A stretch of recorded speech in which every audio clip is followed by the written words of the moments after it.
சத்தியமாக full confusion எனக்கு. இதான் எம்ஜி எலக்ட்ரிக்.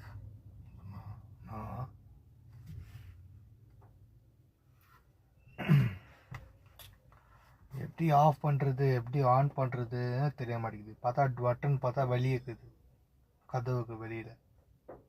ஸோ அதை ஆன் பண்ணிட்டு தான் இதை உக்காத்தா தான் ஆட்டோமேட்டிக்காக பிரேக் பெட்ரோல் மிச்சம் தான் ஆன் ஆகுது. ஸோ ஆஃப் பண்ணி உக்காந்தோன்னா வெளியே போயிட்டு பட்டன் திறந்துட்டு உள்ளே வந்து உக்காந்துட்டு அதுக்கப்புறமா கார் கீழே பட்டன் அன்லாக் பண்ணிட்டா தான் உள்ளே உட்கார முடியும். ஃபுல் கன்ஃபியூஷனாக இருக்குது.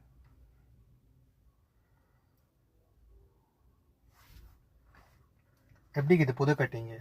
அரவிந்த் சாமி மாதிரி. இது அரவிந்த் சாமி கட்டிங்க நல்லா இருக்குதா? கண்ணாடி ரொம்ப நேரம் போட்டனே தான் கண் தெரிய மாட்டேங்குதுன்னு சொல்லுவாங்க. அதுக்கு தான் கண்ணாடி கேட்டேன். மனசே கஷ்டமாகுது. என்ன பண்ணுறது? வண்டி ஓட்டுறது முக்கியம் இல்லை, ஸ்பீடாக போகிறது முக்கியம் இல்லை, பள்ளத்தை பார்த்து போகிறதும் முக்கியம் இல்லை. ஒருத்தங்கிட்ட திட்டு வாங்கக்கூடாது. அதுதான் என்னோட இம்பார்ட்டண்ட்டான மெசேஜு. ஒருத்தர் யாருன்னா இருந்தால் சொல்லிட்டானா அப்படியே கோவம் வந்துடும். பெஜாரு. பூனைக்கு தெரியுமா? பூனை அந்த மாதிரி சைலண்டாக போக தெரியுமா? அந்த மாதிரி சைலண்டாக போகும். அதுதான் ஜாலி.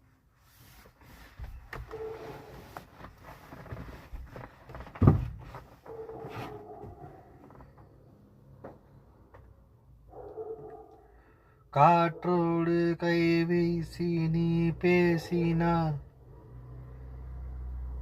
அதுக்கு மேலே என்ன பாட்டு வருதுன்னு தெரியாது.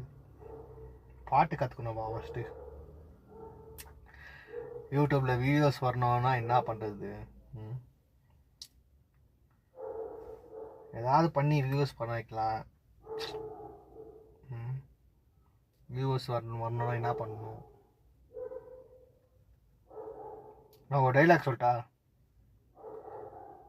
அன்பான மாதவன். எங்கள் வீட்டு பக்கத்தில் ஒருத்தக்கிறார், அன்பான மாதவன். அவர் பேர் வச்சுக்கிறது அன்பான மாதவன். மாதவன் தேவை அன்பு, பாசம். கோவப்படக்கூடாது. அன்பான மாதவன்.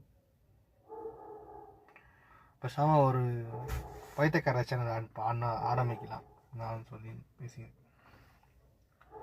எறும்புகளின் காதல் கவிதை. தோன்றுகிறார் குமரி